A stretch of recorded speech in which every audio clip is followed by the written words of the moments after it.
Deputado, só um minuto, por favor, que nós vamos esclarecer rapidinho que nós mudamos a dinâmica hoje aqui da palestra do Paulo Pial, que depois da palestra dele não haverá aquele debate com composição de mesa, tá? Então, o Paulo Pial vai ficar à disposição para responder as perguntas, para que haja uma interatividade maior e muito mais dinamismo no nosso evento, ok?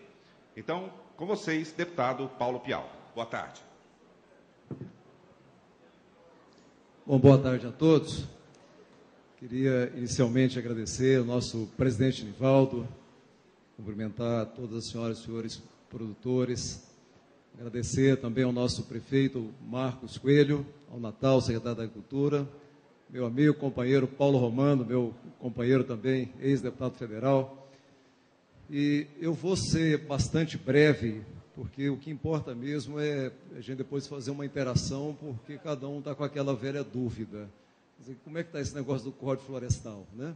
Tivemos aqui, no ano passado, eu, o deputado Aldo Rebelo, trouxemos uma notícia preliminar, como é que estava o andamento. Naquela época, o projeto ainda estava na Câmara dos Deputados, ele já passou pelo Senado, hoje volta à Câmara dos Deputados, e, portanto, gostaria de estar aqui, viu, doutor Elvésio, trazendo uma notícia boa. O código está votado, está tudo tranquilo, do jeito que a gente queria, mas, infelizmente, a dinâmica do parlamento é assim mesmo, e nós estamos tirando um proveito, no fundo, dessa discussão. Quer dizer, esse atraso acaba não sendo mal de todo, porque cada dia que passa, a sociedade brasileira toma mais consciência, tá certo, da agricultura, né, do Código Florestal, do meio ambiente, da intervenção, né, no solo brasileiro, que, na verdade, esse é o grande instrumento, né, é a lei do Código Florestal. Então, esse lado, a imprensa brasileira, que o ano passado, talvez, quando nós estivemos aqui, a imprensa estava toda num viés ambientalista, e hoje a gente já pode perceber alguns veículos de comunicação maior, nacional, já com uma posição equilibrada. Então, quer dizer, está demorando, mas, no fundo, né, a gente também está tirando um saldo positivo, porque a imprensa do Brasil inteiro, e por que não dizer do mundo inteiro, está interessado nessa matéria. Bom, eu queria aqui apenas historiar um pouquinho, né, para vocês. O sistema brasileiro, ele é bicameral. O que é bicameral? Câmara dos Deputados, que representa o povo brasileiro, e o Senado, que representa o Estado brasileiro, né? É assim que funciona. Então, quando um projeto nasce na Câmara, ele vai ao Senado e depois volta à Câmara como casa revisora. Quando ele surge no Senado, ele vem à Câmara, a Câmara aprecia, volta ao Senado como casa revisora. Assim que funciona, né, o sistema bicameral. Às vezes as pessoas não entendem assim, pô, mas já passou pela Câmara, por que esse negócio voltou para a Câmara dos Deputados, né? Então agora não vai para lugar nenhum mais, a da Câmara vai para a sanção da Presidente da República, né? Eu queria, antes de fazer essa história, dizer o seguinte: o Código será votado. Ele será votado ou na semana antes ou na semana depois do dia 20 de abril. A nossa apreensão é que isso fosse deixado para depois da Rio+20, né? E eu vou depois dizer para vocês os perigos, né, que de uma medida dessa natureza, uma avaliação talvez, né, que não tivesse bem feita pelo governo federal, mas, felizmente, né, a votação. Então, acho que a notícia melhor que eu tenho para trazer é essa, dentro de um acordo de governo com as lideranças da Câmara. Então, agora não há mais como protelar, quer dizer, teremos essa votação. Mas eu queria historiar um pouco. Na verdade, meio ambiente é uma matéria muito nova no mundo.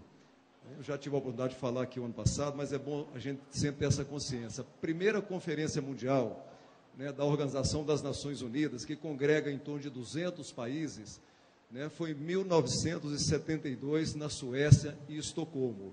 Esse ano vai ter Estocolmo mais 40, quer dizer, Estocolmo mais 40 anos, né, 40 anos depois da primeira conferência mundial. Então, veja que 1972...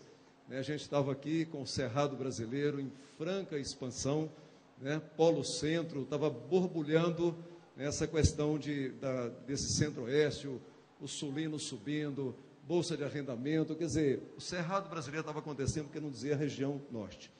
Então, essa consciência ambiental no mundo, ela não existia, tanto é que o mundo lá fora derrubou tudo, derrubou a APP, derrubou as matas e preservaram muito pouca coisa, né? E o Brasil ainda tem essa sorte, né, eu diria assim, de ter aí 60% do território brasileiro em vegetação nativa, né? Quer dizer, isso é uma bênção, isso é uma biodiversidade que você não vai encontrar em outra parte do mundo, né? E já temos aí um bom pedaço do território brasileiro aberto. Então, essa é uma primeira colocação que eu queria fazer para vocês. A Rio+20, que foi a Rio 92, né? 1992, vamos ter esse ano a Rio+20, quer dizer, 20 anos depois, né? Mais uma conferência da ONU. Os chefes de Estado virão aqui exatamente para discutir essa questão do aquecimento global, gás de efeito estufa, né? Resíduo sólido, do esgoto, né? Porque às vezes a gente fala assim, né? Quer dizer, nós degradamos, o produtor rural é um devastador, a gente vê isso muito, né? De jornalista principalmente, e muitas vezes eles não percebem que lá na cidade onde eles moram, né, que está a maior poluição, é lixo, é esgoto, né, poluição de toda ordem, poluição veicular, né, quer dizer, um meio ambiente realmente ruim. Mas a discussão do código ela veio exatamente para nivelar essas informações e a gente está evoluindo, eu diria assim, na consciência, né, da população. Bom, o Código Florestal de 1965, a Lei 4771. Então, veja que de 1965 para cá, quanta coisa aconteceu no mundo e no Brasil.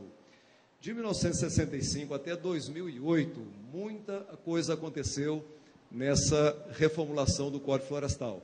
Foram leis, foram medidas provisórias, né, foram decretos, resoluções, né, um CONAMA, um Conselho Nacional do Meio Ambiente, que muitas vezes passava por cima do próprio legislativo.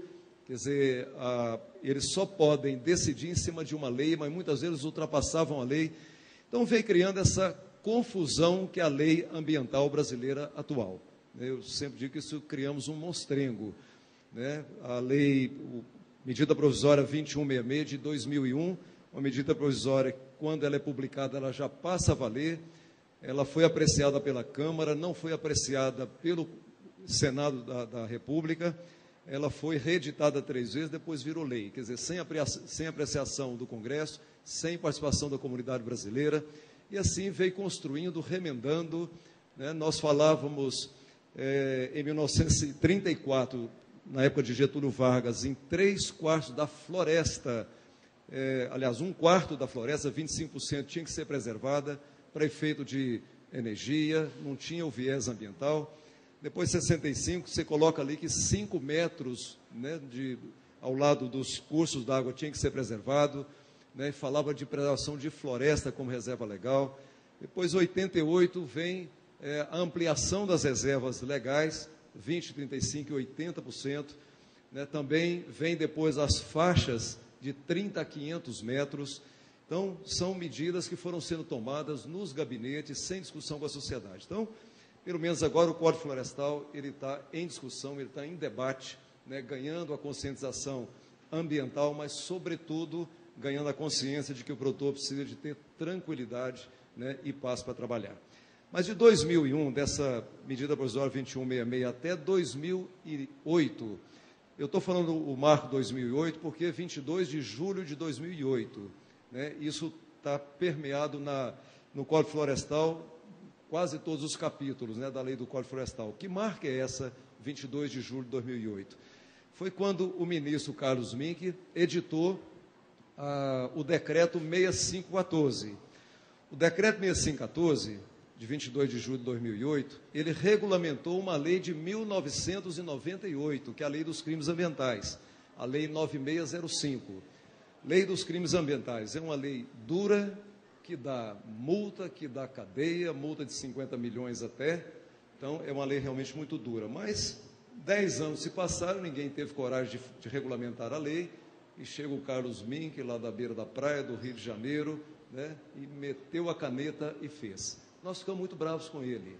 Né? Vocês lembram do Reinaldo Stefano como ministro da Agricultura, o Carlos Mink como ministro do Meio Ambiente, os dois travaram uma discussão pública, né, bastante forte, e nós ficamos bravos com ele, é fato. Mas acontece que hoje a gente fala assim, mas que bênção esse ministro ter tido a coragem de regulamentar essa lei. Por quê? Porque forçou, né, o Congresso Nacional a se mexer e, evidentemente, buscar o aperfeiçoamento do Código Florestal. Então, o vice-presidente Michel Temer hoje, que era o presidente da Câmara dos Deputados, ele fez a comissão especial e nós andamos pelo país inteiro, fomos a 20 estados brasileiros, fizemos mais de 70 audiências públicas. O deputado Moacir Miqueleta, aliás, nós temos que fazer uma reverência a ele, nós o perdemos agora recentemente num acidente lá no Paraná, mas foi o presidente dessa comissão, deu uma colaboração extrema, né, que Deus o tenha e que lá de cima ele possa estar nos ajudando aqui nessa orientação. E o deputado Aldo Ribeiro, que foi o relator dessa matéria. Eu diria para vocês que nós tivemos um prejuízo muito grande. Primeiro, o prejuízo que a imprensa, né, que ela quer criar polêmica, ela causou, né, nesse processo todo. A partir do momento que ela coloca assim, ruralista e ambientalista, né, ela bota os extremos e os radicais é que têm acesso a essa imprensa, porque a imprensa gosta de medida, né, a mais forte possível. Só os radicais são capazes, radicais ambientalistas e radicais, né, do setor produtivo. Então, esse foi um viés realmente que fez com que afastasse da discussão muita gente, né? A universidade, ela entrou na discussão, eu diria assim, mais para o final, os institutos de pesquisa, mas isso não foi motivo para a gente não avançar no código. Fizemos um relatório, o relatório da Câmara, relatório do deputado Aldo Rebelo, é como se fosse a construção de uma casa, né? Câmara e Senado. A Câmara construiu a base, as paredes, o telhado, e o Senado pegou isso pronto e fez o acabamento, botou o ladrilho, o piso, pintou a casa, mais ou menos por aí. E agora nós estamos o quê? Né? Fazendo a limpeza, né? Se o ladrilho ficou torto, você quebra aquele ladrilho e bota o ladrilho no lugar, mais ou menos por aí, para fazer um comparativo, né? Mas o problema é que o lado ambiental, ele não entrou no processo de discussão, não entrou. Nós passamos o tempo todo, mais de um ano, rodando o país, né? E a única mensagem que a gente recebia das ONGs, do setor ambientalista, era o seguinte: não muda o Código Florestal, não pode alterar a lei do Código Florestal, né? Mas no final do processo na Câmara, aí eles vieram. Quando eles viram que ia ser votado mesmo para valer, eles vieram, né, e deram uma contribuição interessante. E no Senado também teve uma participação, eu diria assim, efetiva, né, do setor ambiental também. Bom, aí, o que existe hoje? Né? Acho que isso é importante, depois nós vamos partir, né, para um debate, ver as dúvidas que os senhores têm, né, para a gente poder nivelar essa informação. Quer dizer, o que está, né, nessa onda do Código Florestal? Eu queria dizer para vocês por que esse troço está agarrado. Né? Eu vou dar um primeiro viés aí. Por que o governo queria mandar isso para depois da Rio+20? Né? Outro dia, numa discussão no Colégio de Líderes, o líder Arlindo Quinalha, ele usou uma expressão seguinte: olha, a decisão política do governo federal, né, da presidente Dilma, vai ser baseada, primeiro, na conjuntura e, segundo, na opinião pública. O problema é que nós temos que saber o que é essa conjuntura. A conjuntura internacional de um mundo que tem um interesse direto na Amazônia, nós sabemos muito bem, eu gosto sempre de repetir, 4, 5 anos atrás, o mundo falava em internacionalizar a Amazônia. Hoje a gente não escuta mais essa palavra. Por quê? Porque de dentro do Ministério do Meio Ambiente, né, com a lei atual e com as normas que vêm do CONAMA, a Amazônia praticamente ela já está isolada, através de unidade de conservação e através de terras indígenas, né? Isso é um fato. Então, quando você fala em mexer no Código Florestal, você está confrontando isso com essa tese, com essa teoria de internacionalizar a Amazônia. Então, veja que o barranco, né, no linguagem popular aí é meio alto, né, para subir, né? Então, razão que os Greenpeace, os WWF, né, da vida e muitas ONGs brasileiras também, SOS Mata Atlântica, às vezes sentem-se que vão perder um espaço, né, que era reservado a eles. E, além do mais, além da Amazônia, são países que são nossos concorrentes, concorrendo à produção de soja, concorrendo à produção de laranja, concorrendo à produção de café, né, muitas vezes, concorrendo à produção de carne. Então, essa leitura ela tem que ser feita pelo governo para ele tomar, evidentemente, uma decisão política. A opinião pública, se você fizer hoje uma medida, uma enquete, fala assim: você é contra ou a favor de reformular o Código Florestal? Eu não tenho dúvida que pelo menos 80% dos brasileiros vão dizer o seguinte: não mexe com esse troço não, deixa do jeitinho que está. Por quê? Porque há uma lavagem cerebral da imprensa internacional, da imprensa nacional, né, com relação ao meio ambiente, há uma mania, né, tem um fundamentalismo hoje perigoso, né? E hoje a nova onda é juntar ambientalista com cientista, né? Quer dizer, o cientista equilibrado é bom, né? O problema são os cientistas e os ambientalistas desequilibrados, né? Como tem produtores também equilibrados e produtores também desequilibrados, como tem deputados equilibrados e deputados desequilibrados também, já está vivendo isso muito lá agora. O que não é ruim, não. Acho que o radical, ele mostra para a gente também, né, os caminhos. Mas a opinião pública, então, tem que ser analisada com detalhe para que o governo tome uma decisão política.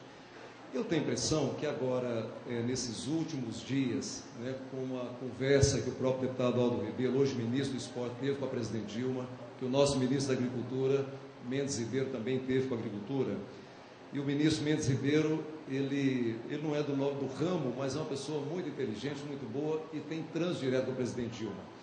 E ele chegou para a presidente Dilma e disse a seguinte expressão: falei, presidente, o Bairro Maggi, o produtor rural Bairro Maggi, está feliz da vida com o código que saiu lá do Senado. Mas os pequenos produtores, esses não estão felizes, eles vão ser prejudicados. Então veja que isso foi semana atrasada, né? Diz que a presidente respondeu a ele, disse para mim, assim, olha, mas não é esse o nosso objetivo. Então veja que a informação, né, custa chegar até na nossa presidente da República. Na semana passada teve um lance extremamente importante, porque o governo tinha uma posição assim, vota depois da Rio+20, e além de votar depois da Rio+20, que é junho, né, nós queremos que vote o texto do Senado do jeitinho que ele está, né, não queremos mexer no texto do Senado. Bom, aí, gente, é que eu quero deixar aqui uma coisa muito importante, que é a representação no Congresso Nacional.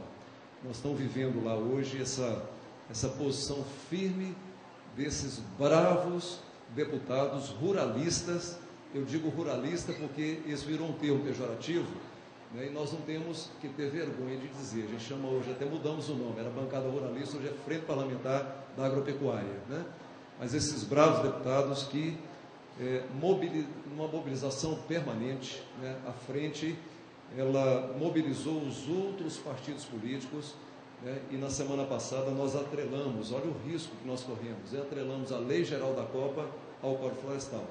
Conseguimos convencer os partidos dizendo o seguinte, olha, se não votar o Código, não vota a Lei Geral da Copa. E o governo, absolutamente interessado, com compromisso com a FIFA, né, muito bem, e não votou. O governo desafiou, colocou numa extraordinária o projeto da Lei Geral da Copa, e aí nós entramos em obstrução, independente de ser governo ou oposição, que o Código Florestal não tem governo ou oposição, né? O interesse, ele é suprapartidário, né? E aí entramos em obstrução, o governo só conseguiu colocar semana passada 155 deputados para votar. E, portanto, a sessão caiu, porque tinha que ter no mínimo 257. Então, o governo, a partir de quarta-feira da semana passada, mudou totalmente o comportamento. Eu, por exemplo, como relator do Código hoje na Câmara, né, a gente estava sempre procurando o governo e o governo na retaguarda. Eu só quero que aprove o projeto do Senado, não quero que muda nada e, evidentemente, quero votar só depois da Rio+20.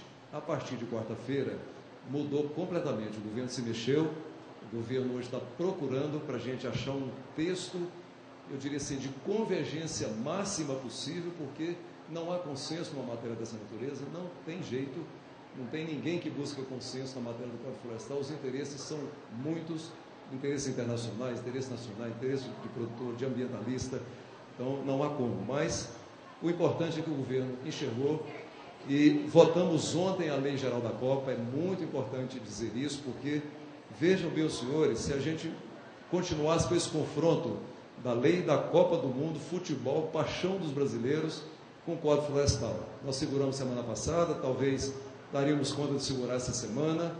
Semana que vem, a Semana Santa, pode ser, mas na outra semana, de repente, o governo, no cansaço, né, conseguia votar a Lei Geral da Copa sem o compromisso de votar o Código Florestal. Mas, exatamente ontem, né, aliás, anteontem, numa reunião na casa do presidente da Câmara, deputado Marco Maia, nós demos um voto de confiança a ele, e o importante é que o presidente Marco Maia, a gente tem que elogiar todas as pessoas que têm compromisso e cumpre o que promete, né? Isso aqui é importante. Segundo os líderes da oposição da situação, todos os líderes, né, independente de ser governo ou não, disseram o seguinte: presidente Marco Maia, você nunca faltou com o seu compromisso. Tudo que a gente acordou, você cumpriu. Então, o compromisso que ficou anteontem, na quarta-feira, foi o seguinte: votamos a Lei Geral da Copa, como foi votada ontem, né? Está liquidada a Lei Geral da Copa. Se os estados abrirem, nós podemos até tomar uma cervejinha durante o jogo da Copa, se os estados abrirem, né? Continua a proibição a nível federal. E o compromisso de votar esse tempo agora, de agora até o dia, em torno do dia 20 de abril, é porque nós temos que construir ainda, né, esse termo de convergência máxima, né, para a gente levar esse texto a plenário. O que nós queremos levar a plenário? Um texto, né, que não exclua um produtor ou um trabalhador sequer do campo. Isso é um compromisso que nós não podemos admitir que seja diferente. Porque o texto que veio do Senado expulsa gente do campo, gente da Caatinga do Nordeste, que tem muita pequena propriedade, né? Você deixar 15 metros de um lado e outro de um rio pequeno, de um curso d'água pequeno, né? Mais 30 metros em torno de uma nascente ou de um olho d'água, né? Aí já vem o morro, aquela coisa toda, quer dizer, isso ia tomar muita área produtiva, né? Então, eu diria assim que o projeto que veio do Senado é um projeto que expulsava. Então, nós estamos vendendo essa ideia lá, e isso pegou, de uma certa forma, que uma lei que expulsa essa espécie que está em extinção no mundo, produtor e trabalhador rural, uma espécie que está em extinção. Está em extinção na Europa, está em extinção na América do Norte, está em extinção em parte da Ásia e está diminuindo, minguando no Brasil, isso é fato. Nós só temos 15%, 30 milhões de brasileiros, nem 30, né? 15% dos brasileiros hoje militando, né, no meio rural brasileiro. Então, uma lei que expulsa um sequer do campo não pode ser uma lei boa. Então, esse é um parâmetro que nós colocamos como um foco inarredável, né? E o segundo foco é que não pode ficar 1 metro quadrado de espaço nesse país que precisa de proteção ambiental e que não fique sem proteção ambiental. Quer dizer, então acho que são duas colunas do equilíbrio do chamado desenvolvimento sustentável, né? E a gente tem que levar em consideração, ninguém fez isso porque quis. Provárzea, várzea é APP. Várzea hoje é APP. E o governo federal vem o seguinte: vamos fazer o Provárzea, né? Quer dizer, vejam vocês, várzea é área de preservação permanente desde 1965, doutora Vécio, né? E na década de 70, 80, o governo veio e falou: vamos fazer um Provárzea. Quer dizer, então, o próprio governo estimulando você rasgar as APPs, né? Eu passei no sul de Minas agora, domingo passado. Fui lá praticamente lá da cidade de Itajubá até São Sebastião do Paraíso, né? Acho que é Serra da Mantiqueira ali, né? Quer dizer, o café, não sei como é que o pessoal planta o café ali, mas que foi financiado, né? Financiado pelo Banco do Brasil. Então, quer dizer, como é que querem cobrar uma fatura agora, um conserto, né, dessas coisas de uma hora para outra? E a cidade, né? Quer dizer, qualquer curso d'água aí tem prédio, tem tudo quanto há na cidade. Como é que fica a cidade? Se quer corrigir o campo, vão corrigir a cidade também? Tem jeito, né? Então, esses dois pilares, então, nós não abrimos mão, que é não expulsar ninguém do campo e, evidentemente, não ficar 1 metro quadrado desse país que precisa de proteção, ficar sem proteção. E outra coisa, vamos tentar, né, achar esse texto de convergência máxima para que a presidente Dilma também não vete, né? É outro, porque tem Rio Mais 20, é uma pressão muito grande. Eu quero dizer para vocês aqui, né, eu não gosto de falar de pessoas, eu detesto falar de nomes de pessoas, mas eu quero que vocês comecem a prestar atenção no comportamento da senhora Marina Silva. A senhora Marina Silva, eu sei que teve uma votação, 20 milhões de votos nesse país, mas os radicais, eles servem, eles são bons, eu gosto dos radicais, eles ajudam a gente a enxergar o caminho do equilíbrio, né? Mas ela hoje, né, eu diria até para vocês, se as universidades brasileiras derem uma opinião e a Marina Silva der uma opinião para o mundo internacional, vale a opinião da Marina. Ela conquistou isso, mas muitas vezes ela é usada para isso, né? Então, vamos olhar essa senhora, o seu comportamento, que muitas vezes no viés de estar defendendo o meio ambiente, de repente ela está numa grande ação político-eleitoreira, né, que é o pior político que existe, é aquele que usa coisa importante para futurar em voto, né, no processo eleitoral. Então, só estou dizendo, vamos observar essa senhora, porque, né, ela está extremada, merece o seu respeito, né, por ter posições extremadas, mas a gente tem que ter muito cuidado com quem é extremado, né? A história do mundo já nos mostra isso, não vamos entrar nesse detalhe, né? Bom, gente, eu queria então, para resumir aqui, para a gente entrar tirar as dúvidas, né, que porventura peço, eu vou tentar aqui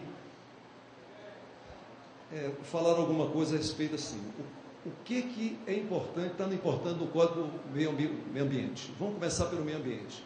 O que está no Código Florestal hoje, né, que nós vamos aprovar e que é importante para o meio ambiente? Primeiro, o Código Florestal não estimula a derrubar uma árvore sequer. O Código Florestal não estimula a derrubar uma árvore sequer. Essa história da imprensa, que hoje até está mais tranquila, né, vai provocar desmatamento, né? Quer dizer, eu pergunto às pessoas, onde é que está o estímulo aqui, né? Me falam, né, onde é que está o estímulo aqui, a derrubada de mata? Não tem. Pelo contrário, o Código estimula a mata a ficar em pé. Por quê? Quem foi para a Amazônia, por exemplo, que tinha que desmatar 50% naquela época para ganhar um novo lote, né, e hoje é 80% de reserva legal que ele tem que deixar, quem não desmatou 50% e desmatou só 20%, então ele ainda tem 30%, né? Ele teria direito de desmatar 50%, desmatou só 20%, ele ficou dentro da lei dos 80%. Esses 30% podem ser transformados em servidão ambiental ou cota de reserva ambiental, que vai até para o mercado, para a bolsa de mercadorias, né? Quer dizer, então a pessoa com essa mata, quem averbou a reserva legal, por exemplo, tem uma propriedade, seja pequeno, médio ou grande, averbou a sua reserva legal, protegeu a sua APP, eu vou ficar no prejuízo. Não, você tem 20% de reserva legal averbada, né, e ele tem a sua APP preservada, vamos supor, em média de 10% da APP na nossa região, 8, 10%, então vamos supor que ele tenha 30% de cobertura vegetal nativa. O cômputo, né, que eu vou falar agora mesmo na frente, que é um grande ganho para o setor rural brasileiro, o cômputo da APP mais a reserva legal, isso está consagrado, isso não muda. Esses 20% que passa do cômputo da soma das duas, né, quer dizer, 20%, eu tenho 30%, ele tem 10%, ele pode transformar esses 10% em servidão ambiental ou cota de reserva ambiental. Ele pode vender isso ou pode arrendar isso. Pode desmatar? Não, mas ele pode ter alguma remuneração financeira por preservar a mata em pé, né? Bom, eu diria que coíbe os novos desmatamentos, né, para o meio ambiente, uma coisa que vai ficar ainda para uma correção futura, né? O produtor rural brasileiro, ele é um provedor e é um cuidador das nossas reservas. Quer dizer, isso não é justo, porque o meio ambiente é um bem de toda a sociedade. Quer dizer, hoje a obrigação que tem um produtor de deixar um pedaço da sua propriedade, a sua APP, um pedaço da sua propriedade, sem receber nada em troca, né? Quer dizer, não é justo. No texto do relatório, tem lá um capítulo que fala do apoio aos serviços ambientais. O governo tem 180 dias para fazer, como o Bolsa Verde aqui em Minas, né, como Mais Ambiente, que o governo federal já lançou tempos atrás. Espero que seja para valer, espero que o governo coloque dinheiro, porque se não tiver dinheiro, né, em meio ambiente não vai sobrar muita coisa, a gente sabe muito bem disso. Onde tem fome, onde tem pobreza, onde não tem interesse financeiro, a coisa não funciona. Mas, para a alegria do meio ambiente, o produtor rural continua sendo um provedor e um guardião, né, das reservas desse país. Bom, o Senado fez uma coisa muito interessante, ele separou, chamadas disposições permanentes, quer dizer, aquilo que vai valer para o futuro, e as disposições transitórias. Transitórias é como é que eu vou regularizar a minha propriedade. Eu não estou cumprindo, a minha APP não está inteira, né, a minha reserva legal não está averbada, quer dizer, como é que eu vou regularizar a minha propriedade. Então, nas disposições permanentes, quer dizer, você vai abrir uma área nova, né, continua as mesmas medidas de hoje, né? 30 metros ao lado de cada curso d'água, 50 metros em torno de uma nascente ou de um olho d'água, né? Olho d'água, olha bem, nascente, tudo bem, olho d'água, quando você passa numa estrada, né, está merejando aquela água, aquilo é um olho d'água, né?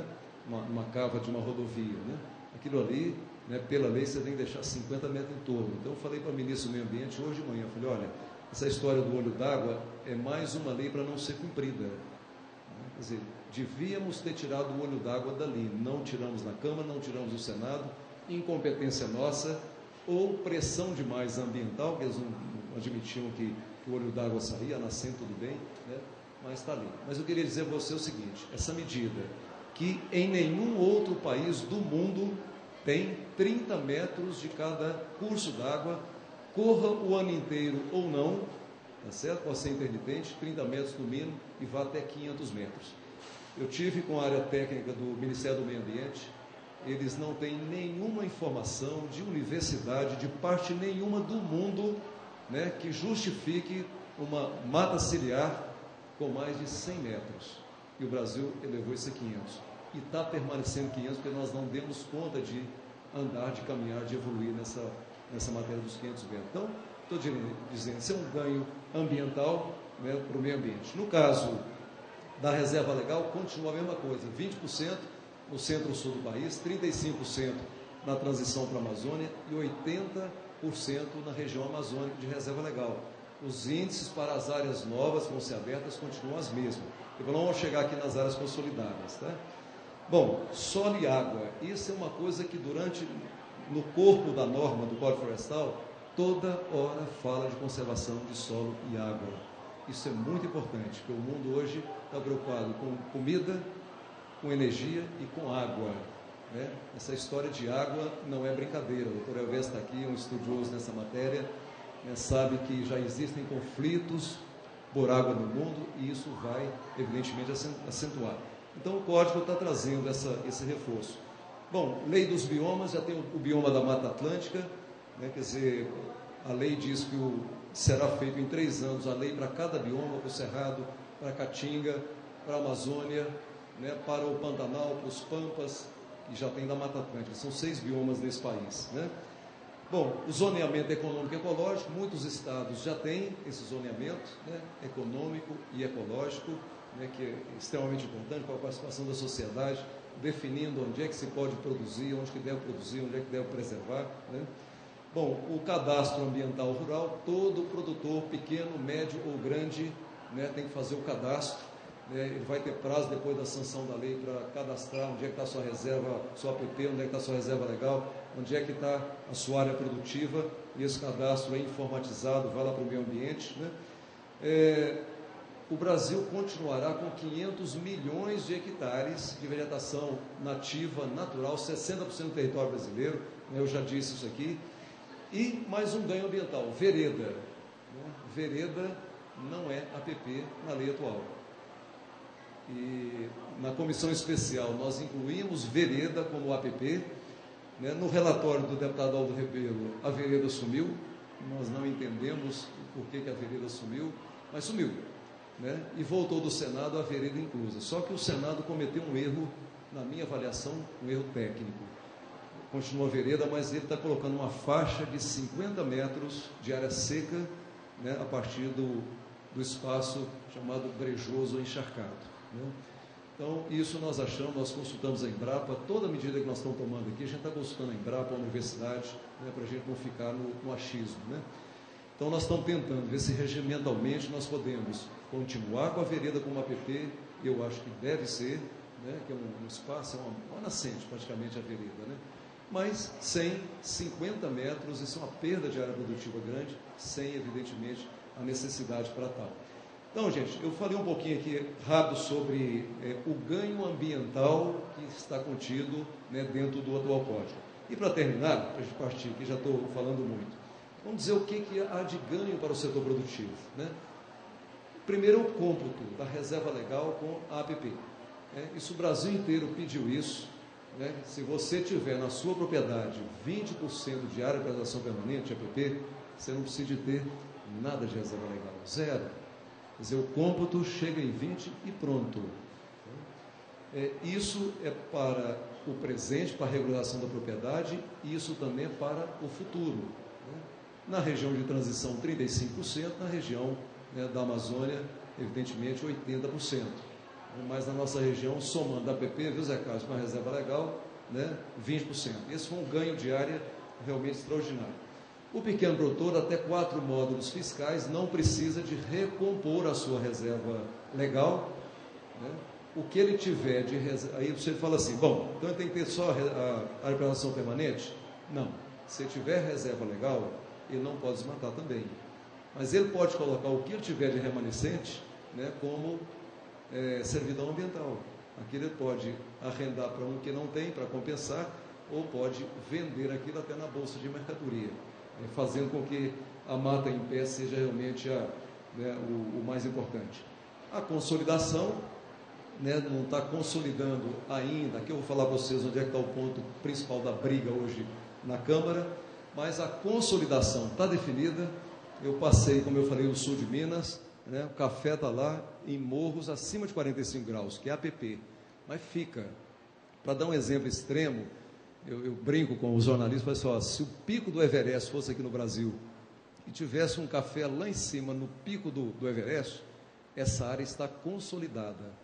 Eu sei que aqui em Araguari também tem as áreas de declividade, aí próximo ao Rio Araguari, Rio Paranaíba, né? Então, o que está hoje em produção está consolidado. E uma coisa importante, a Câmara saiu uma dúvida se estava consolidando a atividade. Por exemplo, você tem café hoje, né? Depois você não pode trocar por eucalipto. Não, hoje está consolidada a área. Então, se você não quiser plantar mais café amanhã, você pode partir para eucalipto, né, para uma cultura adequada a isso. Você só não pode fazer, evidentemente, no morro, cultura anual, né? Isso aí realmente não pode, né? Mas está consolidado. Quer dizer, é um outro ganho que a gente tem nesse código. Compensação dentro do bioma. Alguém vai falar assim, pô, mas o produtor rural tem a obrigação de ter reserva legal, ainda vai gastar dinheiro compensando, né? Então, mas você tem as terras valiosas do Triângulo Mineiro, as terras valiosas do Ribeirão Preto, você não vai deixar uma terra daquela voltar a ser mato, né? Isso é um prejuízo para o país e um prejuízo para o produtor.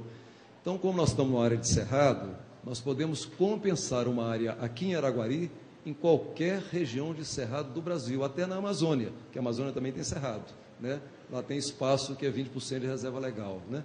Mas aqui no Goiás, Mato Grosso do Sul, Tocantins, né?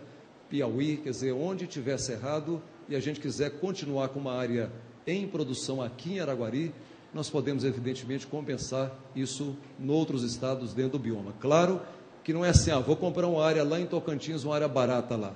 Quer dizer, não é assim, isso tem um projeto, né, isso tem que ser aprovado pelo Sistema Nacional do Meio Ambiente, a área tem que ser compatível, e o Estado, se for em Minas, não tem problema, Minas está dentro do Estado, mas se for fora do Estado, o Estado vai definir as áreas em que ele gostaria, né, que recebesse esse recurso para compensar uma reserva, por exemplo, aqui de Araguari. Mais ou menos foi. Mas é um ganho muito grande, porque eu vou deixar áreas férteis, produtivas em produção e compensar isso, evidentemente, numa região mais distante, né?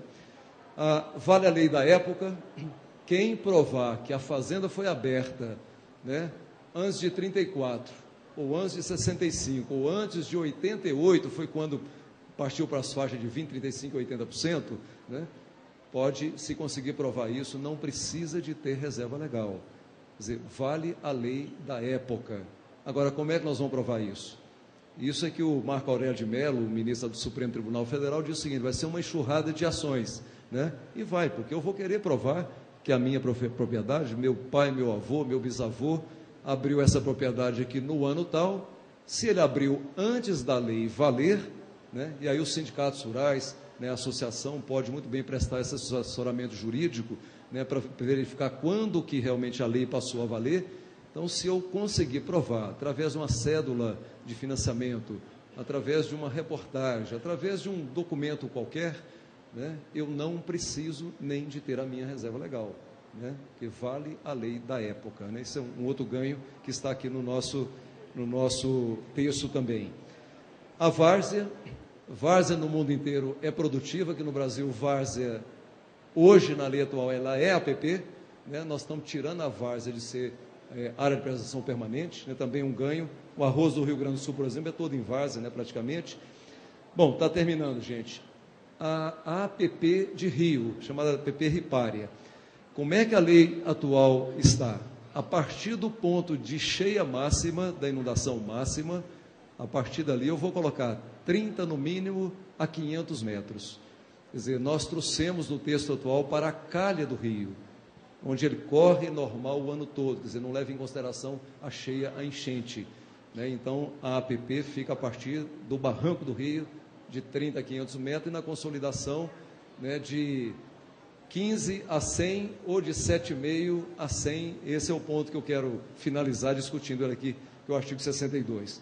Não precisa mais de averbar em cartório, não precisa mais de averbar em cartório, quer dizer, um outro ganho, basta colocar isso no cadastro ambiental rural, né, vamos eliminar o cartório dessa questão, a não ser que a pessoa vai colocar uma área, né, como uma certidão, um certidão ambiental, né, chamado o CRA, que vai ser essa mercadoria que vai para a Bolsa de Mercadoria, aí precisa do cartório para dar o lastro de credibilidade. Mas, numa situação comum, nada. Bom, por último, a CAMEX, né, na lei também, isso foi um acréscimo do Senado interessante, está autorizando o Ministério da Indústria e Comércio a não importar de países que não têm a mesma lei ambiental que nós temos.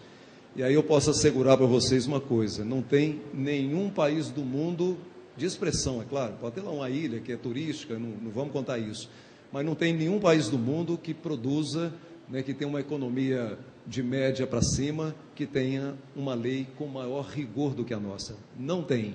Nós já fizemos essa pesquisa, né, nós já fomos a fundo nessa questão, não tem. O Brasil é campeão na lei ambiental. Então, a nossa presidente Dilma poderá chegar na Rio+20, desafiar todos os chefes de Estado e dizer o seguinte, né, quem é que tem uma lei mais restritiva ambientalmente do que a nossa? Não tem, né? Então, por isso é que a CAMEX está autorizada a colocar barreira ambiental, né, para países que não têm a mesma legislação que nós temos. Isso, para nós, pode ser um ganho também de comercialização para o futuro, né? Bom, e o que está pegando hoje, para mim terminar, gente? Está pegando hoje a briga da Frente Parlamentar da Agricultura, da bancada ruralista, é com relação à consolidação. Quer dizer, a proposta da bancada é consolidar tudo, consolida tudo, beira de rio, né? Vamos focar agora na beira do rio, porque o morro está consolidado, APP de 45 graus, de 50 graus, de 60, de 70, se tiver café em 90, se tivesse jeito, né? Na parede, né, estaria consolidado, mas a beira de rio não, né? A nascente e a beira de rio não estão consolidados, essa é a briga. Então nós queremos que consolida tudo e depois, na regularização ambiental, com um olhar, né, específico de cada estado, de cada bioma, a gente buscar para o meio ambiente aquilo que é interessante. Não é inteligente, né, o Senado melhorou muito o texto, mas melhorou muito, né, eu diria assim, tirou o regulamento, botou no corpo da norma, deu estabilidade jurídica para o futuro, mas ele colocou essa regrinha, rios até 10, curso d'água até 10 metros de largura, você tem que deixar 15 metros. Cursos acima de 10 metros de largura, você deixa de 30, é a metade do rio de cada lado, né, e com mínimo de 30 e com máximo de 100. Então, uma regra que vale para a Amazônia, que vale para os Pampas, que vale para a Caatinga, né? O Nordeste, a gente sabe que são propriedades pequenas, né? 60% das propriedades daquela região do Nordeste, Ceará, Rio Grande do Norte, elas têm até 5 hectares. Imagina um curso d'água que corra o ano inteiro ou não, passando no meio de uma propriedade dessa. Quer dizer, você vai perder, né, pelo menos 35%, 40% da propriedade que hoje faz falta para eles, né? Então, o que está pegando hoje é isso. Nós estudamos hoje uma proposta lá com o Ministério do Desenvolvimento Agrário, com o Ministério do Meio Ambiente, hoje pela manhã, né, razão que eu tive que atrasar, Nivaldo, para não dar margem para eles, né, reclamarem, exatamente buscando essa convergência máxima, e a convergência máxima talvez passe por aí. Eu vou falar uma coisa para vocês, muita gente não vai entender bem, porque isso é um processo legislativo, mas nós vamos ter que ter uma medida provisória para consertar o Código Florestal. Olha que coisa, porque eu não tenho mais regimento para fazer alteração de faixa. Nós estamos querendo tirar todas as faixas, todas, e colocar uma faixa mínima e uma faixa máxima. A máxima na permanente, vocês viram que é 500 metros, né? A mínima é 30. Mas na consolidação, o jeito que veio do Senado é 15 e 100. Então nós estamos querendo colocar 7,5, que foi uma proposta da CONTAG ao relator Aldo Rebelo à época, e ele não conseguiu negociar essa proposta.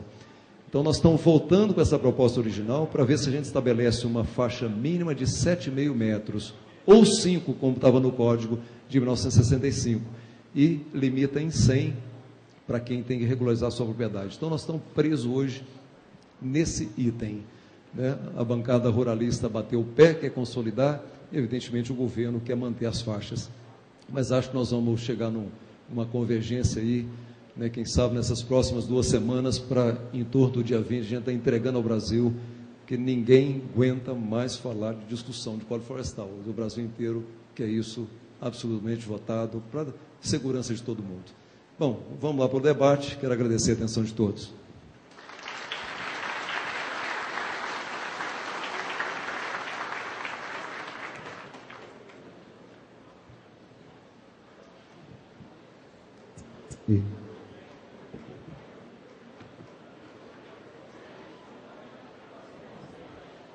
Paulo, antes eu queria lhe cumprimentar pelo seu trabalho, que a gente sabe que é um trabalho exaustivo, um trabalho de anos, um trabalho de pauleira, porque você está enfrentando os ambientalistas e tudo mais.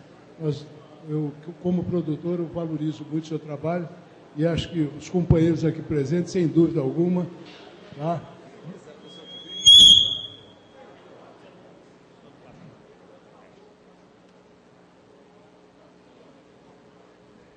Os produtores todos aqui presentes. Só peço que cada um se identifique, né? Você é conhecido demais, mas... José Carlos Grossi, patrocínio, cafeicultor, pecuarista.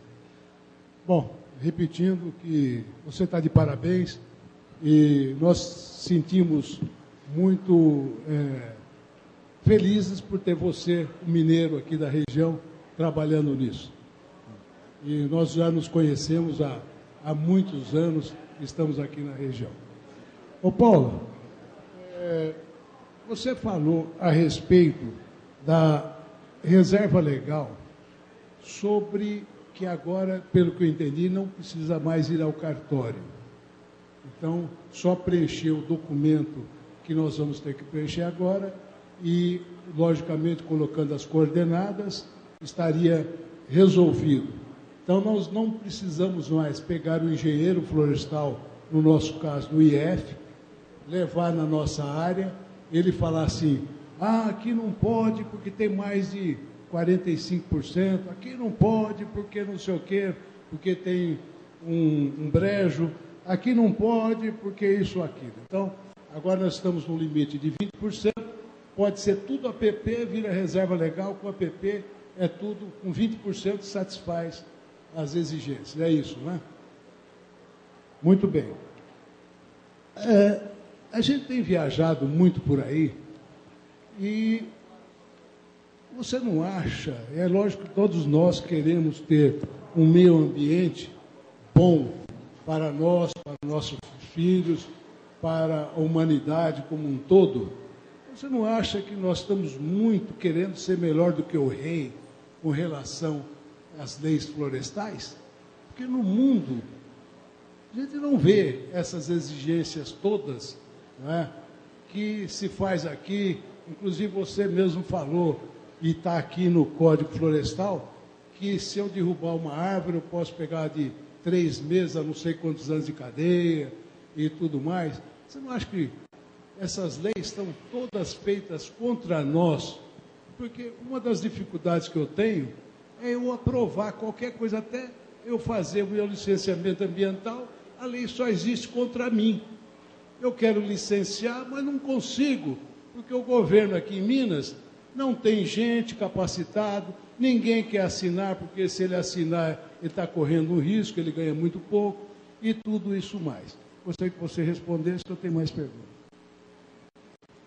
Ok, bom, com relação a essa questão do cartório, né, o cadastro ambiental rural realmente não precisa mais de cartório.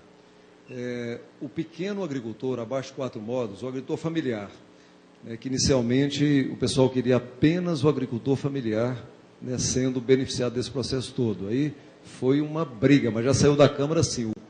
Você tem que ter um projeto, por isso é que tem o teu técnico, um projeto um técnico do Sistema Nacional do Meio Ambiente, né, vamos falar que o nosso IEF aqui de Minas, vai ter que aprovar a sua proposta, né, de um agrônomo seu que fizer, vai ter que aprovar. Quer dizer, então não é onde eu quero, é onde realmente for conveniente para emendar a reserva, emendar a APP com a reserva legal, fazer o corredor, quer dizer, então tem uma conveniência técnica aí, mais ou menos assim. O pequeno não tem que fazer nada, o pequeno é tudo por conta, né, do governo. Agora, com relação à licença, realmente essa complicação. O Brasil, né, precisa de avançar um pouco, promotor também, como está no pé do produtor, está no pé do técnico, está no pé do fiscal, né, se ele fizer qualquer coisa atrapalhada nele, pode responder, pode perder o emprego, como a gente tem visto por aí.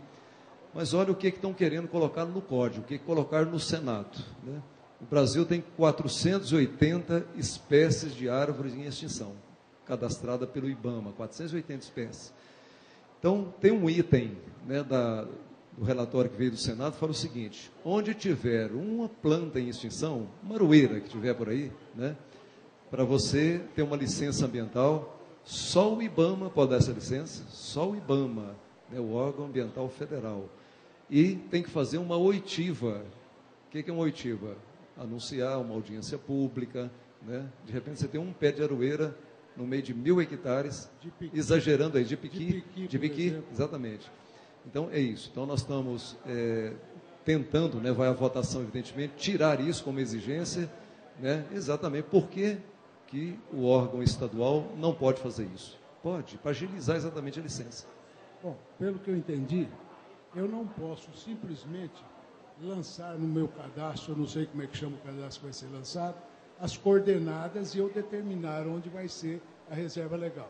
Eu tenho que procurar um técnico do IF para ele ir na minha propriedade e demarcar a reserva. Eu só não preciso averbar no cartório. Seria só isso. Exatamente. Então, o cadastro ambiental rural, você vai receber uma informação sua, tem uma proposta sua, você é um grande produtor, né, médio grande, então vai receber uma proposta sua, o técnico do meio ambiente, ele vai lá verificar se a sua proposta é compatível ambientalmente, se está ligando reserva, essa coisa toda, ou negociar com você, olha, essa área aqui está mais adequada do que essa, então aí define e vai para o cadastro. Muito bem, eu tenho financiamentos, eu tenho que estar ambientalmente correto. Eu tenho que estar com a reserva legal averbada, licenciamento ambiental, tá? E eu tenho prazos, às vezes eu entro com os documentos, eu tenho prazo que eu tenho que resolver minha vida. Só que o governo não tem prazo. Só eu que tenho prazo. Só nós produtores que temos prazo a cumprir. Por que as leis são todas sempre contra nós? Por que o governo também não pode ter prazo a cumprir? Porque se ele não cumprir o prazo, eu entendo que ele aceitou a minha recomendação. Porque eu acho que isso aí é um ponto que tem que ficar bem claro. Tem toda a razão, né? Hoje, o governo pode sentar em cima do processo, ser incompetente, deixa aquilo para frente, demora a licença, né? E o produtor tem que cumprir tudo. E veja o que também que está no projeto do Senado, né?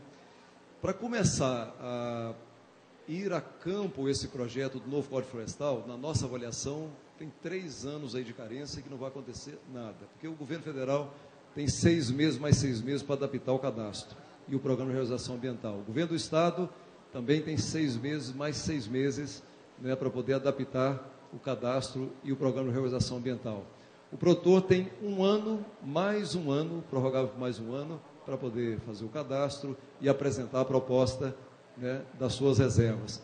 Depois é que o governo vai convocar o produtor para assinar um termo de compromisso. Não é TAC não, hein? Nós tiramos tudo quanto é TAC. Tinha TAC no projeto da Câmara, tinha termo de ajuste de conduta, mas nós tiramos tudo, né? Agora só tinha um para produção de camarão lá do Nordeste, também tiramos. Não tem promotoria pública no Código Florestal, né? Embora o promotor, evidentemente, possa agir, isso é uma prerrogativa dele. Mas diz o seguinte: se em 5 anos o produtor não tiver regularizado, né, dentro da proposta do novo Código Florestal, ele não tem financiamento. Quer dizer, numa lei geral de Brasília, né, quer dizer, é um detalhe muito pequeno. Se o Estado não cumprir e não chamar o produtor para assinar o termo de compromisso, daqui a 5 anos e meio, o produtor está sem financiamento. Então, esse é um mal que esse Brasil ainda tem, que é confeccionar a lei geral de Brasília, colocando detalhes na lei. Isso é um vício, é um erro, uma cultura negativa, né? E toda lei que sai de Brasília já sai um cipoal jurídico, né? Então, você tem toda a razão, não tem como eu discordar de você, não tem justificativa, mas é uma cabeça, é uma cultura ainda que a gente tem que mudar nesse país, na confecção das leis. Paulo, outra pergunta. Estabelecendo que seria 20% total entre APP e reserva legal, me parece que isso seria quase como uma legislação trabalhista, em que o trabalhador tem um número X aonde eu tenho que ir. Quer dizer, se eu só posso dar a mais para ele, não posso dar a menos. No caso da lei florestal, se o Estado quiser mais de 20%, ele pode fazer isso. Se o Estado de Minas, que é um Estado cheio de barbinha verde, né, pessoal complicado, tá, quiser, não, aqui em Minas nós não aceitamos, nós queremos a APP, mas a reserva legal, o que nós já estamos cansados de ver aqui em Minas. Como é que ficaria isso? Você tem toda a razão. Essa legislação concorrente entre a União e os Estados, na questão ambiental, o Estado ele pode ser mais restritivo e não mais permissivo. O que vai ser mais restritivo? Ele pode perfeitamente legislar, fazer uma lei aqui na Assembleia Legislativa, dizendo o seguinte: não, aqui em Minas não vai ser 20% da soma da APP mais a reserva legal, aqui vai ser 25%, ou aqui vai ser 30%. O Estado pode fazer isso, isso é fato. Agora, ele também não pode colocar 15%. Quer dizer, ele pode ser mais restritivo, não mais permissivo, né? A Constituição Federal dá essa autonomia para os estados legislar concorrentemente. Agora, nós temos que barganhar, né, com o nosso governador, com o nosso governo do estado, para que realmente seja mais razoável, né? Minas tem sido, né, agora parece que melhorou um pouco o enfoque, mas tempos atrás, quando tinha um outro secretário lá atrás, a coisa estava bem complicada. Agora nós temos um secretário que está olhando mais para a agricultura. Eu tenho visto nos debates em que me parece que a Câmara, para que tenha maioria para votação do Código, fez um ajeitamento com os deputados ligados ao setor urbano, que eu acho que todos nós somos iguais. O urbano e o rural, nós temos a obrigação de respeitar o Código Florestal. E eu não vejo na cidade 10, 20, 30 metros distante dos córregos. Tá? Eu não vejo reserva legal na cidade. Tanto é que as nossas cidades estão virando um monte de casinha. Quer dizer, daqui a pouco o negócio vai complicando. Como é que fica isso com relação ao Código Florestal para a área urbana e para a área rural? Tá. O código vale também para a área urbana, né? Evidentemente que no projeto que veio do Senado tinha uma obrigação de deixar 20 metros quadrados de área verde na expansão urbana. Você tem uma área rural, você vai incorporar ela na mancha urbana, né? Você tinha a obrigação de deixar 20 metros quadrados por habitante. A ONU recomenda 12. E o senador Jorge Viana, que foi o relator final do código, recomendou 20. Nós estamos tirando porque é um exagero isso, né? Agora, estamos carregando a tinta, a lei, Zé Carlos, já fala em 15 metros. O Código Florestal, essa metragem aqui de 30 a 500 metros, vale para o campo e vale também para a cidade. Embora a lei permite que os municípios, né, pena que o prefeito não está aqui, possa fazer o seu plano diretor e a sua lei de uso e ocupação do solo. Então, ele pode entrar numa área de preservação permanente, tá certo? Intervir numa área de preservação permanente e até fazer um assentamento urbano. Pode, né? Decretando utilidade pública, interesse social, né? Essa coisa toda. Agora, o que nós estamos carregando a tinta? Área de passagem de inundação. Quer dizer, aí não será permitido, na expansão urbana, né, você construir qualquer imóvel, qualquer assentamento, né, Minha Casa Minha Vida, ou assentamento de luxo, né, onde realmente tem possibilidade de passar inundação. Nós vimos agora recentemente, né, o que aconteceu aqui na Zona da Mata, e vimos, ano atrasado, o que aconteceu no Rio de Janeiro, Petrópolis, Teresópolis, que é uma ocupação irregular, Então, área de risco, essa tira do processo, não vai ser mais permitido. Agora, o que está consolidado no campo, né, você tem casa, pode estar lá na beirinha da grota, se não tiver em área de risco, né, toda área de risco, em morro, toda área de risco, beira de rio, né, isso aí, a obrigação é o indivíduo não permanecer ali. Agora, se não tiver em área de risco, né, vai consolidar tudo, residência, pocilga, aviário, estábulo, consolida tudo, como consolida na cidade também. Né? Os ranchos na beira da represa aí, muita gente tem rancho aí, né? Se não tiver dentro da cota máxima operacional, isso é um detalhe importante, né? Se tiver fora da cota máxima operacional, olha esse termo, está tudo consolidado, vai regularizar esses ranchos todos. Do Lago de Paranoá também, né? Também, né? Agora, então considera a PP, né, acima, mas consolida tudo. Então consolida no campo e consolida na cidade. Não tem outra forma de fazer. Né? Você imagina a beira do córrego que passa aqui em Araguari, no centro da cidade.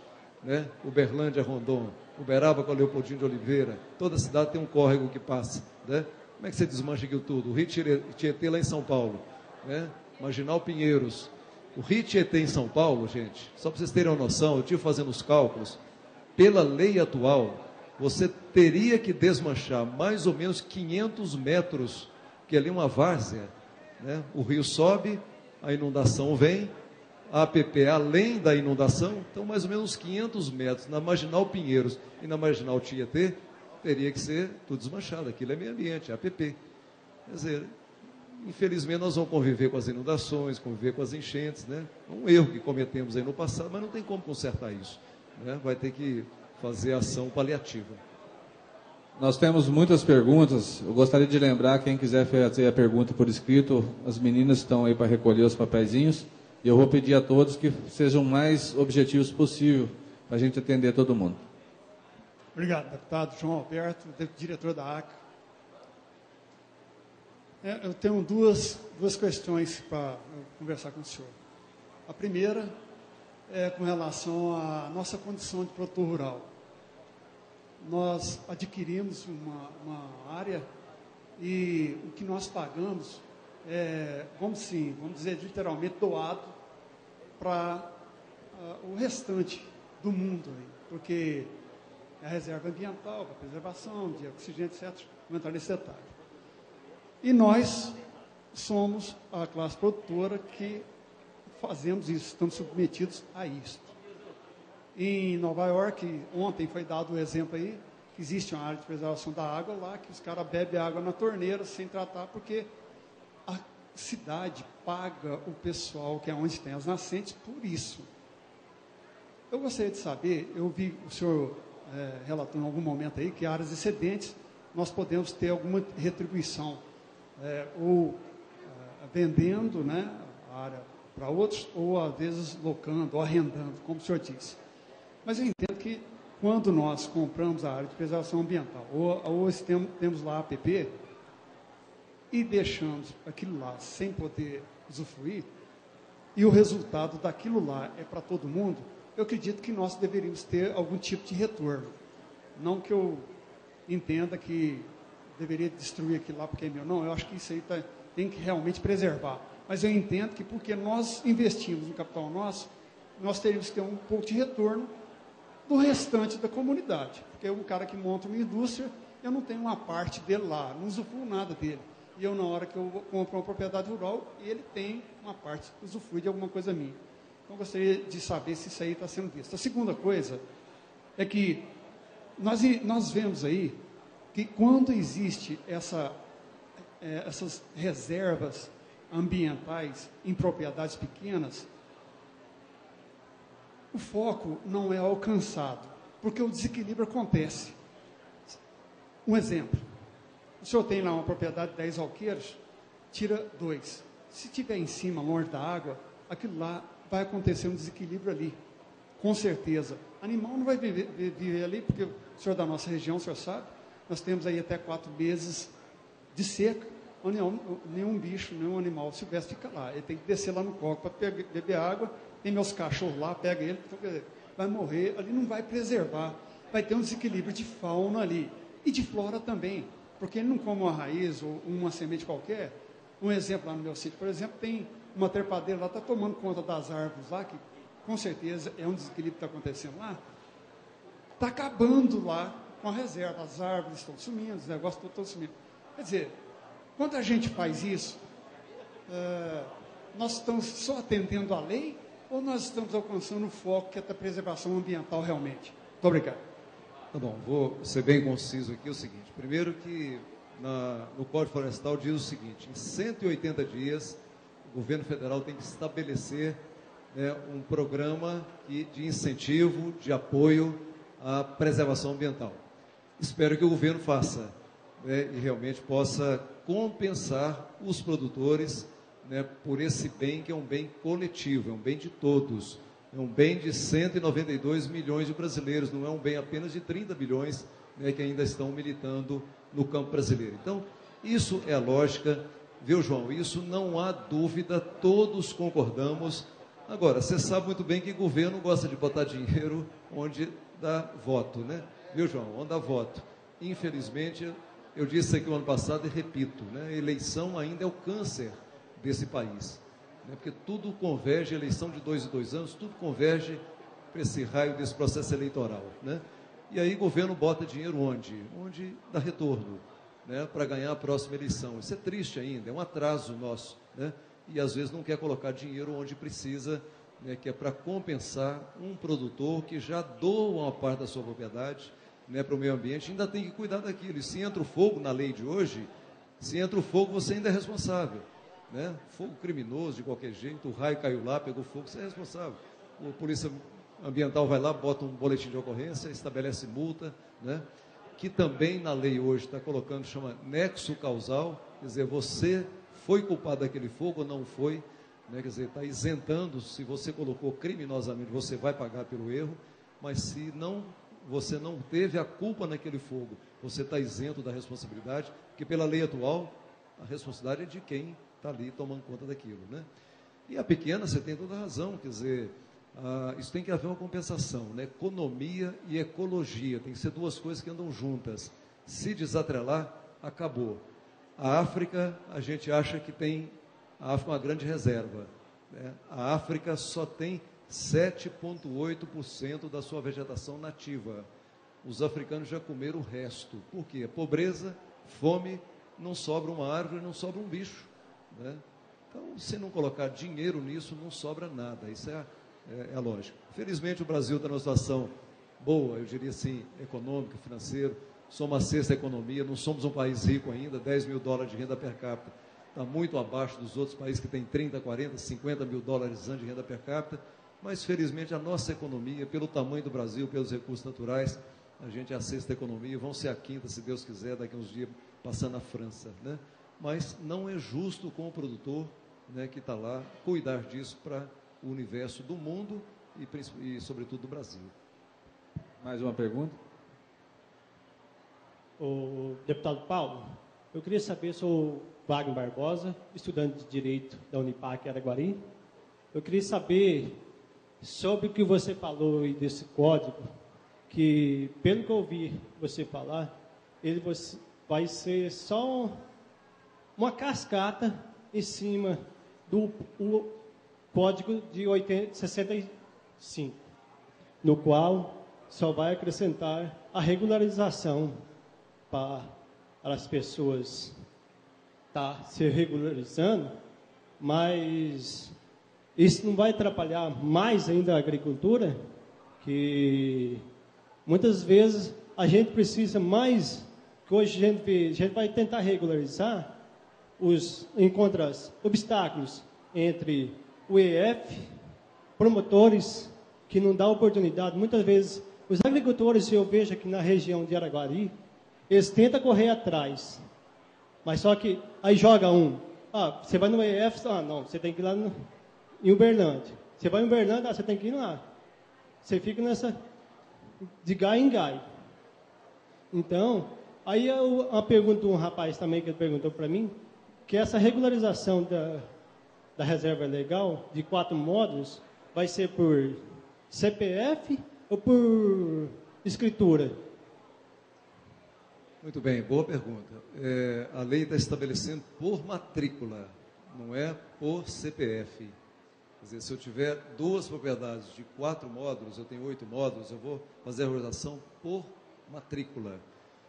Agora, tem uma ação do INCRA de unificar matrícula, né? Nesse momento seria ruim, né? Porque quem tem 8 tem que fazer reserva legal, né? Não tem vantagem na recuperação das APPs, porque para o pequeno tem um gatilho ali, ele precisa de recuperar apenas 20% das APPs, né? Então, veja que tem uma vantagem. Agora, você tem toda a razão. Eu acho que a diferença da lei atual para a lei que virá aqui é noite, é treva para claridade. Isso não tem dúvida nenhuma, tá certo? Porque eu hoje estava lá, o Ministério do Desenvolvimento Agrário, o ministro Pepe Vargas estava com os dados, comparando a lei atual com a lei que veio do Senado. Nem digo a outra, que vai melhorar ainda um pouco, né? Mas tem uma área de morro lá no Paraná, área amorrada, que hoje imobiliza 78% da área. 78% da área é APP e reserva legal. Quer dizer, com a lei atual você passa para 19% imobilizado. Então, veja que a diferença é grande. Então, não vai ser cascata, não. Agora, as disposições permanentes, a abertura de novas áreas, aí eu concordo com você, né? Aí realmente vai ser muito duro. A lei permite. Se você tem qualquer região aí, né, espaço para abertura, você pode no órgão ambiental pedir licença e abrir. Não existe desmatamento zero. Não tem essa história de desmatamento zero, tá? Mas você tem que preservar 30% na beira de qualquer curso d'água pequeno e até 500 metros, né, na beira de um rio que seja grande, com mais de 600 metros de largura, né? Então, o código, eu concordo com você, o código é ambiental. Agora, para regularizar, vai facilitar a vida de todo mundo, sem dúvida nenhuma. Nós vamos fazer mais uma aqui com o microfone, depois eu vou atender um pouco das perguntas que foram escritas, tá? Para a gente, tá? Eu peço ao pessoal para ter um pouquinho de paciência, que a gente já vai estar fazendo as perguntas que foram escritas. Boa noite, meu nome é Valdomiro. Doutor Paulo, eu tenho uma chacrinha de um alqueire. Não preciso de licença ambiental, porque sou isento, mas eu estou respondendo processo por não ter uma reserva legal em cima da propriedade.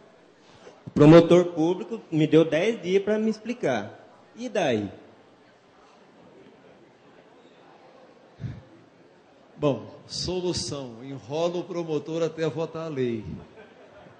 Essa é a solução. Pede, joelho nos pés dele lá e faz o que você puder, né? Que você vai resolver seu problema assim. Agora, hoje é a lei. A gente fica com raiva do promotor, né? Mas o promotor está cumprindo a função dele, porque a função do promotor é fazer cumprir a lei, né? Lei no Brasil, gente, infelizmente, nós estamos mudando, hein? A sociedade brasileira está mudando, felizmente. Lei no Brasil era para não ser cumprida, né? Eu vou falar para vocês o seguinte, uma lei importante, lei de responsabilidade fiscal, né, que é para os administradores não gastar mais do que recebe, aquela coisa toda. Não pegou ainda, né? Eu uso cinto de segurança porque senão o guarda me multa, né? Eu não passo na barreira eletrônica além da velocidade porque eu tomo uma multa, né? Então, nós brasileiros somos muito relaxados para isso. A lei é feita e a gente não cumpre, e muitas vezes não cumpre porque a gente já cria uma lei que é um cipoal jurídico. O Código Florestal, essa lei novinha que nós vamos aprovar em torno do dia 20, já é um cipoal jurídico. Sabe por que eu estou falando isso? Outro dia nós estávamos uns 8 consultores da Câmara Federal, as pessoas especializadas nessa matéria. E tinha um grupo dizendo assim, não, a interpretação desse texto aqui é para o lado de cá, né? O outro falou, não, a interpretação é para o lado de cá. Então veja, se dentro da Câmara dos Deputados, os consultores, os técnicos, têm dúvidas sobre uma expressão que está na lei, imagina o cidadão comum, né? Mas eu estou dizendo isso porque a nossa lei ela é complicada, ela é detalhada. Brasília precisa de parar com a mania de fazer lei específica de Brasília para valer para o Brasil inteiro, né? Mas o promotor tem sua razão, né? Essa é a função. Então ele tem que te cobrar a reserva legal mesmo, em um alqueire, em 5 hectares que você tem, 4,8, né? Porque é a lei. Se você não cumprir a lei, você está fora da lei. Então ele tem o direito de chegar lá e fazer isso.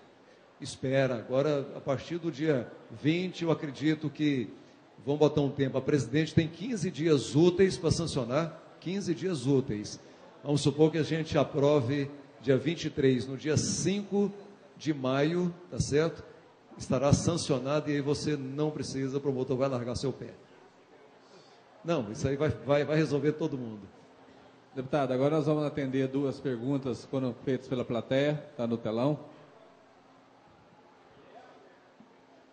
Foi dito que só poderíamos importar produtos de países que tivessem leis ambientais semelhantes às do Brasil.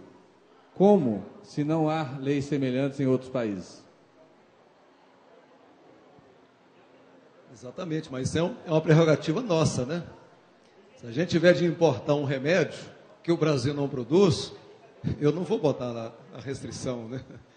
Agora, se eu tiver de importar, né, o aço, importar carro, importar leite, né? A gente está aí, as voltas com importação de leite do Uruguai, da Argentina, né?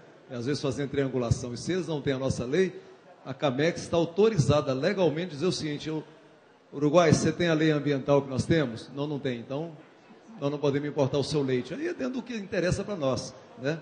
Mas o espírito é exatamente esse, né? Quer dizer, nenhum país do mundo tem a lei que nós temos. Então, nós podemos restringir o que a gente quiser, né, de importar outros países. Claro que barreira não é tão simples assim, né? Os países tentam colocar barreira para nós, fiscal, barreira sanitária, né? E a gente vai para as barreira tributária, né? Nós ganhamos há pouco tempo o algodão, né, como uma barreira. Agora o suco de laranja também ganhamos, né, na OMC dos Estados Unidos. Então não é tão simples, mas é um mecanismo que se abre para proteger a nossa produção interna.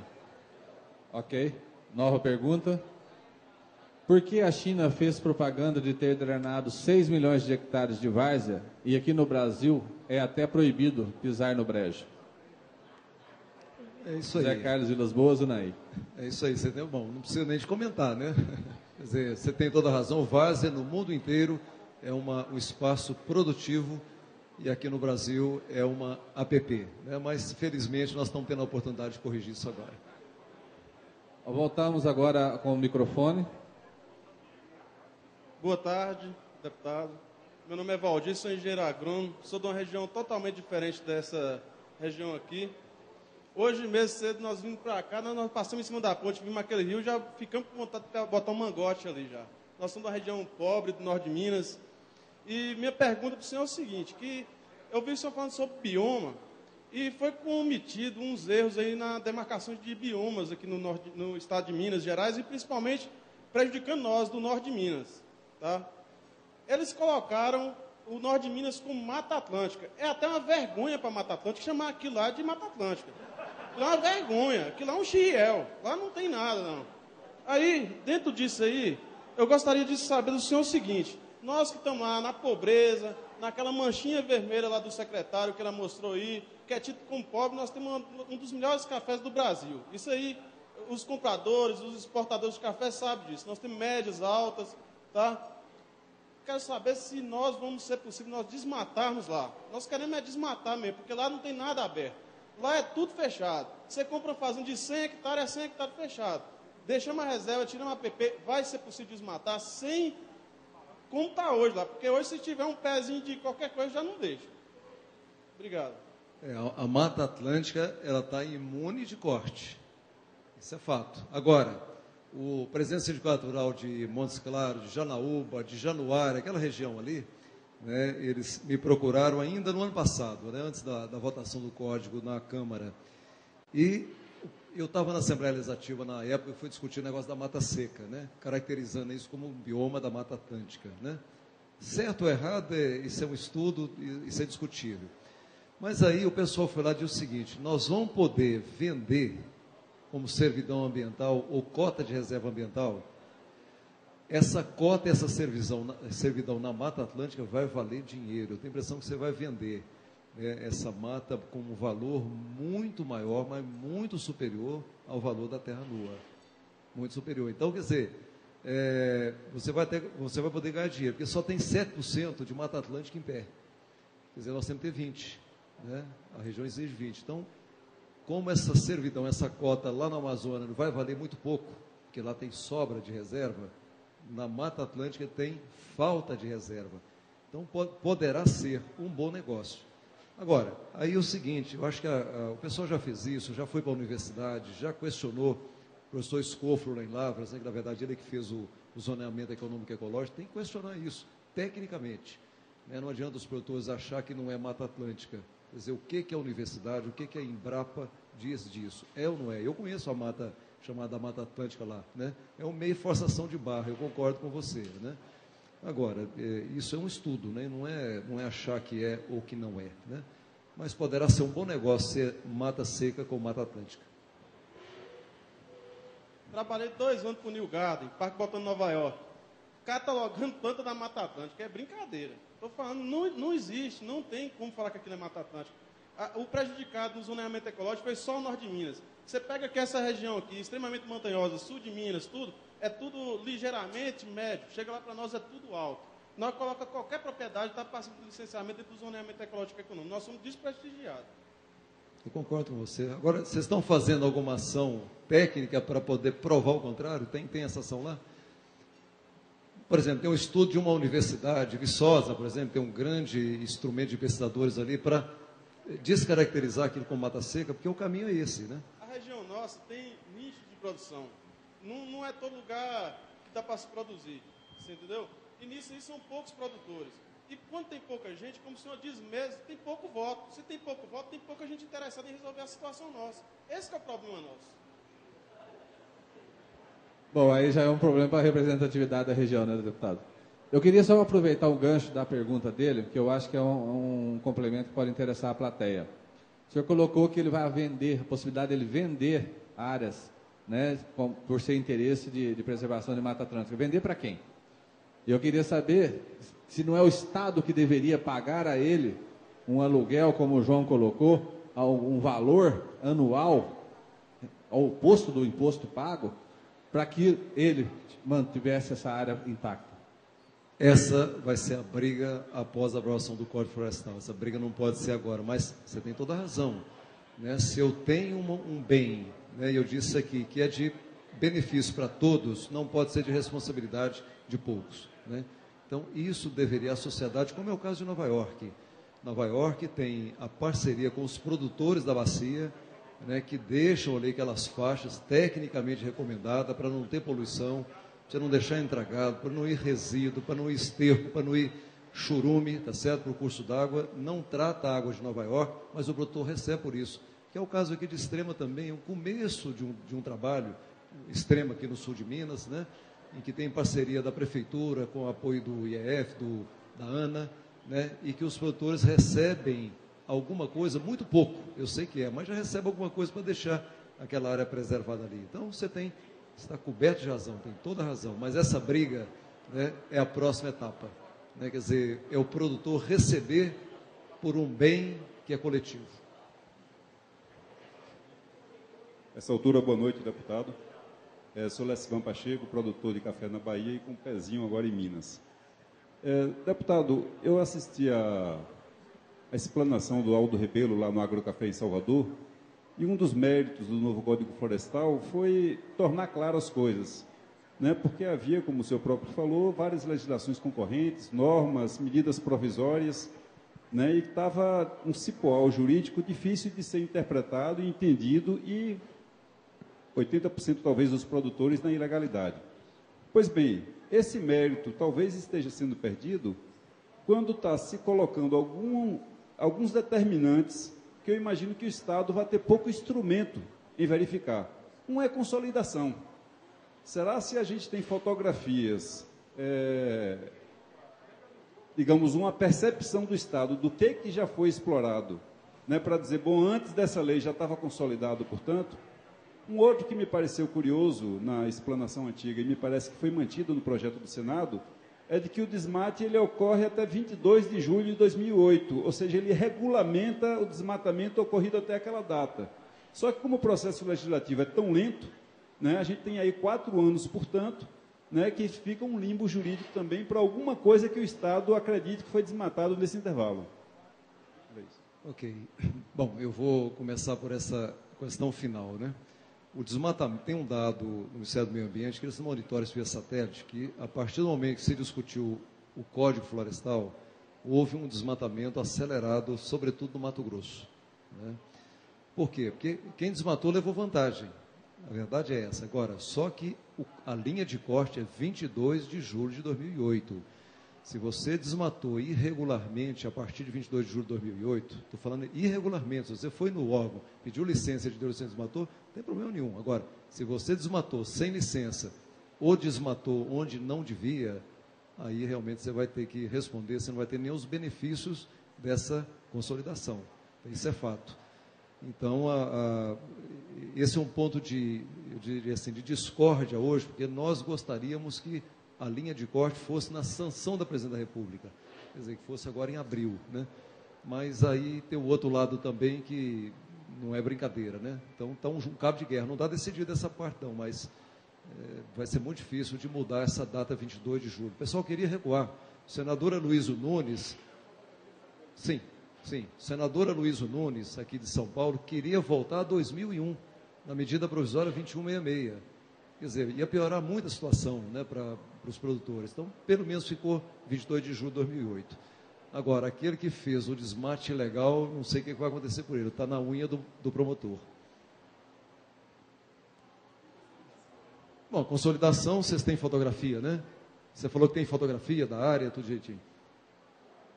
A dúvida é como é que o Estado está instrumentalizado para essas duas questões, tanto o desmatamento, quando ele ocorreu, como também a consolidação, né, se de fato aquela área já tinha sido explorada antes. A responsabilidade de provar, né, que essa área foi desmatada em tempos anteriores à lei é do produtor.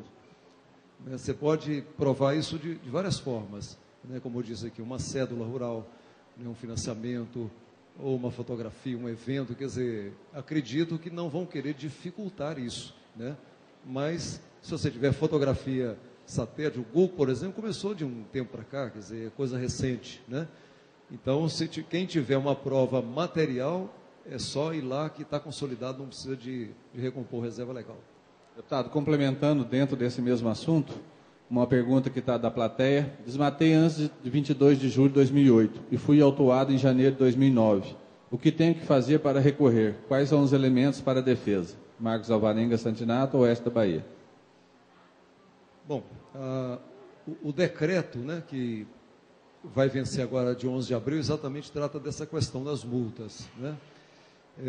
Nós vamos ficar com um intervalo entre a sanção da lei e a assinatura do termo de ajuste de conduta, um período que, se o IBAMA, se o IF quiser, vai cobrar as multas dos produtores, né? Eu diria mais uma falha da legislação, vai ficar.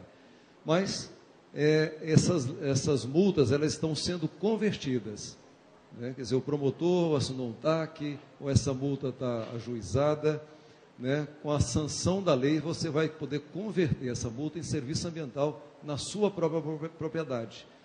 Isso é que os ambientalistas chamam de anistia da multa. Eles falam duas anistias, anistia desmatamento e anistia multa, né? Essa é a anistia multa. Mas, se essa multa não for convertida para melhoria, comprar estaca, comprar arame, comprar muda, né, na sua propriedade, para onde que ele vai? Vai para o cofre, ou do Estado ou da União. Então, o meio ambiente ganha com essa multa, né, com essa conversão em serviços ambientais, né? Eu falei desse intervalo entre a sanção e o termo de compromisso, que a gente está fazendo um acordo com o governo para ver se realmente, né, não haja a cobrança financeira da multa e entre também nessa aplicação no serviço ambiental na propriedade. Então, ganha o meio ambiente. Deputado Paulo Pial, parabéns pela explanação. Recentemente nós tivemos uma palestra do Marcos Fava Neves e ele destacou com muita ênfase a importância do agronegócio no PIB brasileiro.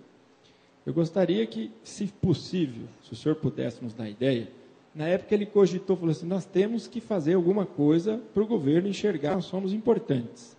Ele chegou a sugerir de a gente não pagar imposto. O que o senhor poderia dar de uma ideia, se a gente poderia ficar sem, por exemplo, produtor de café, esse mês o café é responsável por tantos milhões de arrecadação no imposto. Produtor de café, o mês de janeiro, dezembro, nós não vamos vender café, porque esse dinheiro não vai entrar na conta do governo e ele vai sentir que, se não tem dinheiro, ele não paga a conta.